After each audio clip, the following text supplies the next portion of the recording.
forward to doing Most Unorthodox tomorrow. Whoa, it says we're live. How are we live? I don't know. Did you make us live? Yeah, it definitely says we're live. I did not make us live, but welcome to the Three Geeks podcast. That's never happened before. Maybe something new with YouTube and Hangouts, but apparently when we sign in, we go live. So we will have to remember that going forward. So this is something different. Yeah, sweet. And I expect, damn, we're live. Apparently we're live. All right. So sounds great. This is going to be a quick show. There's not a lot of news stories to discuss.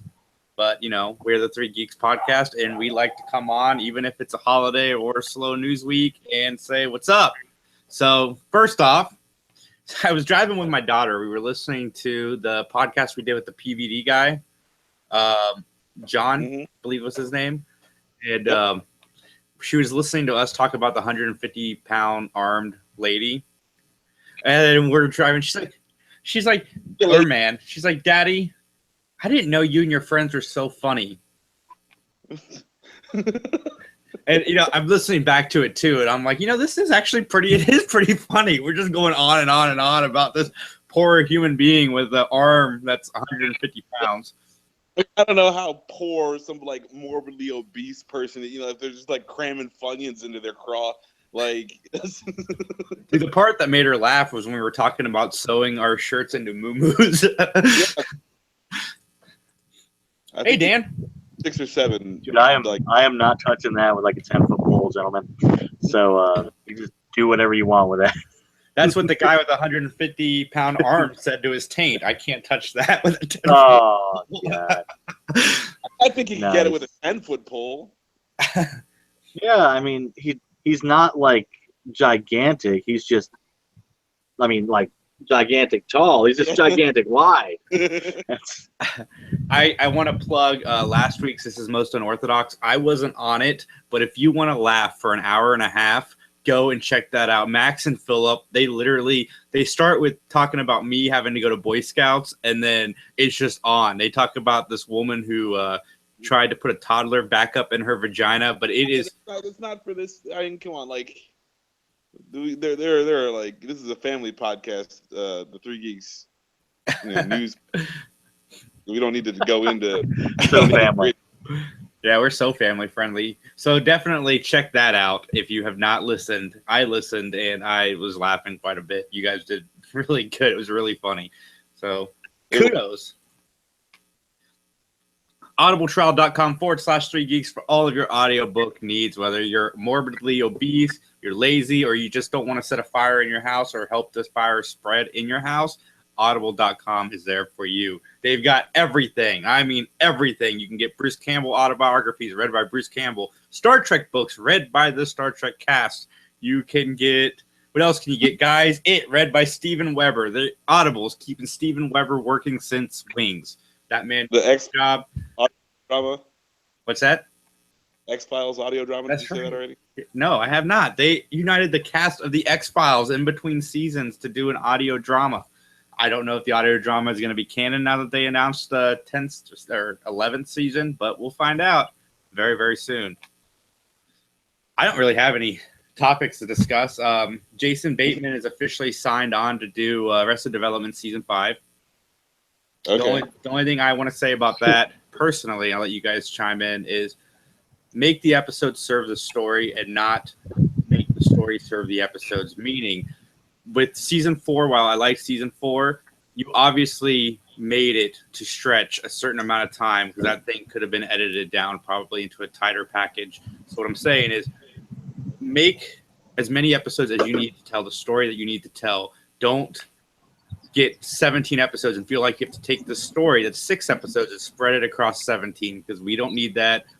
Arrested Development, the first 3 seasons, bring back some of that. Give us a shorter season and better story. That's all you can ask for. Max, your thoughts on Arrested Development, officially Season 5 in production? You know, hopefully it's good. I like the Arrested Development. I'm not a big fan of the 4th season, but you know, if everyone's back on board and then some solid writing, I'm down. I really enjoyed. I really enjoyed the first 3 seasons of Arrested Development. I love their commitment to a single joke. They will keep that going for forever. So yeah, hopefully it's just good. I'm down to watch it. The chicken dance, Dan.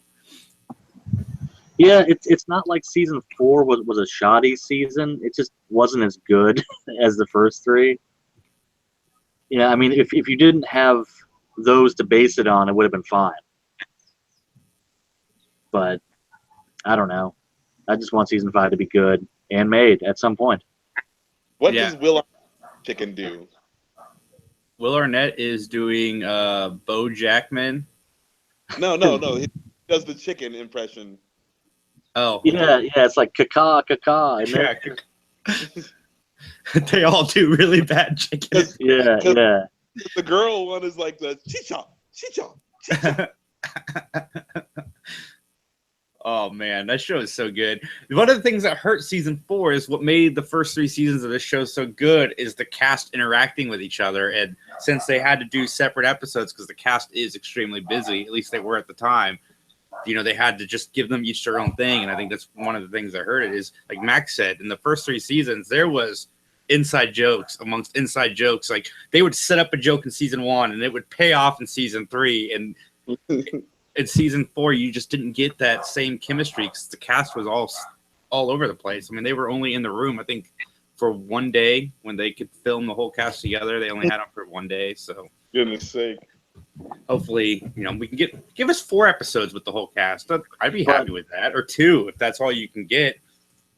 But see, we're gonna have to wait until season 6 and see if the setups in 4 pay off, and then we'll go back and say it's genius. So there you go. Who knows? You're very, very right. We could very well look at season 4 differently. Apparently, Ron Howard has been re-recording the narration for season 4 because I guess they are going to edit it into a tighter package. The only thing wrong with your plan there, Dan, is that season 1 was good by itself, and then it also had jokes that paid off 2 seasons later. Yeah, I mean, season 4 is all right by itself.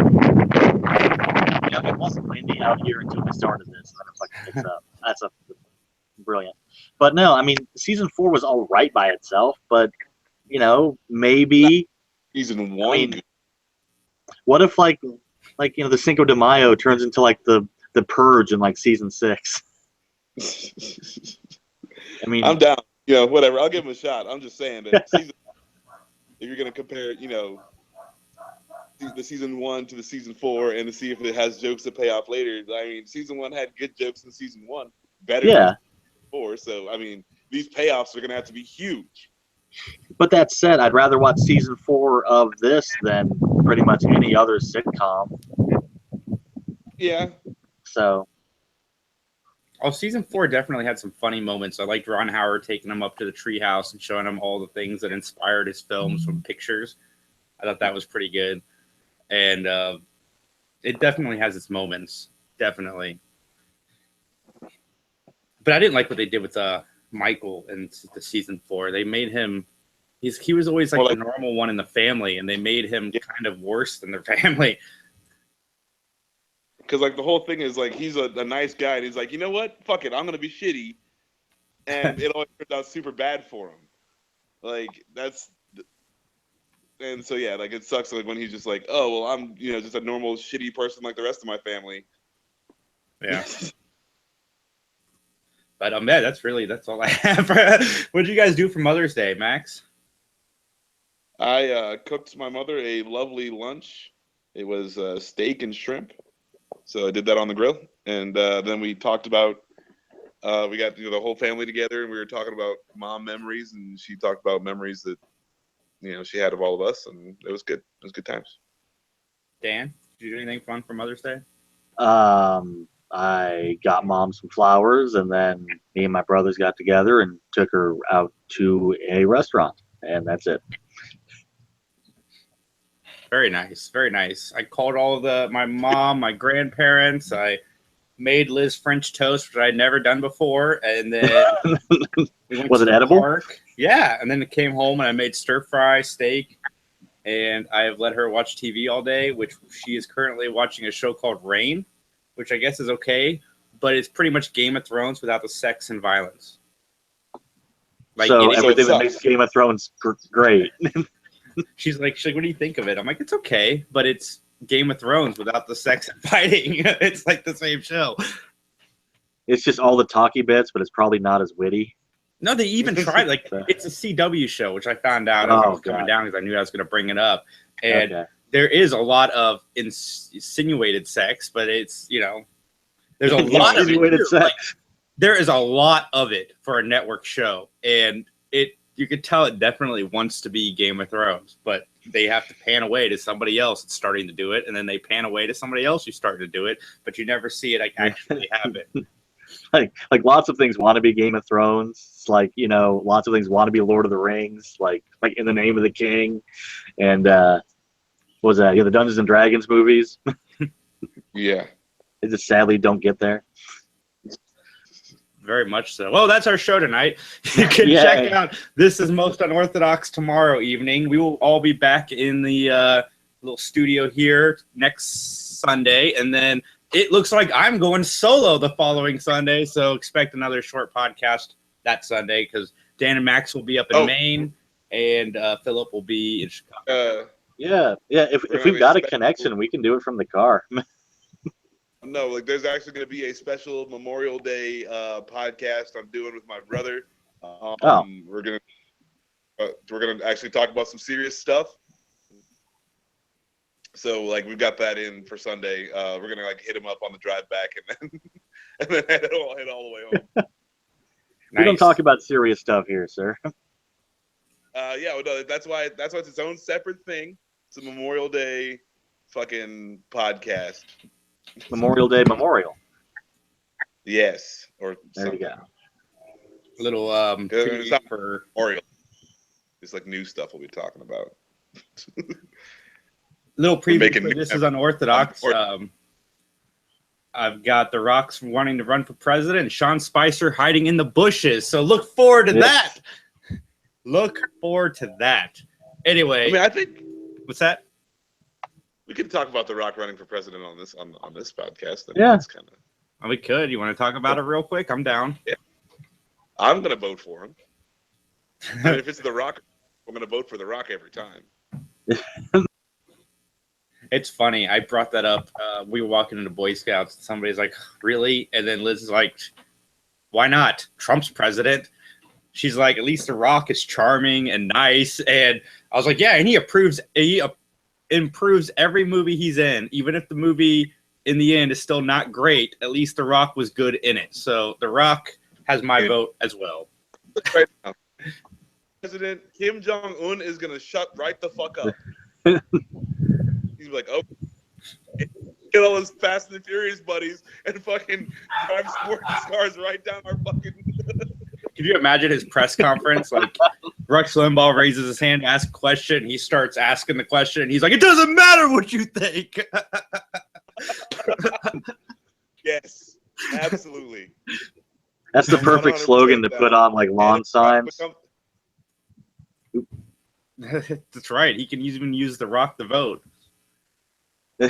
Oh God, The Rock, the vote. Yep. The vote. In November, smell what I'm cooking. I can just see lawn signs with all kinds of fun little slogans. Like, you know, The Rock, why the hell not? Dude, Ron Perlman was also talking about running for president, so I think The Rock should get with him. Yeah. Rock Perlman 2020, I'm down. Rock Perlman.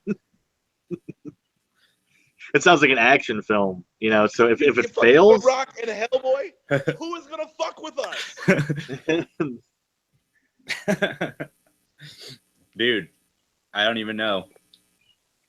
I just thought that was pretty cool news to read. Yeah. We'll see if it actually happens. I'm totally down. I'm convinced. I will actually go out and vote. So there you go. I'm convinced people that would be president don't want to be president. I'm gonna go volunteer down at my fucking local whatever the fuck. I'm gonna get the goddamn election. Well, again, thank you for tuning in. We sell shirts. Check out the link in the description of this video. Check out Mike at youtube.com/Mike McGTV. Like I said, we are back in the basement studio next week. And then Max and Dan are hitting the road, heading up to Maine, thanks to our buddy Chris, the con man. They're going to be at the Baugher Comic and Toy Convention. So definitely go check them out if you live in Maine, because that would be pretty awesome. And they got some pretty cool interviews lined up too while they're there. I'm actually really jealous of these guys. Oh yeah. You know, I got to cover Max so he can go make this magic happen with Dan. So they're gonna have a good time. I know. Damn it. Phrasing. I said it on purpose. I did that on purpose. You're so proud of that. I am. And your French toast. Jason, you're about to get the whole trip single-handedly canceled. You realize that, right? Why? Phrasing. All right, guys. From all of us, have a great night. Bye.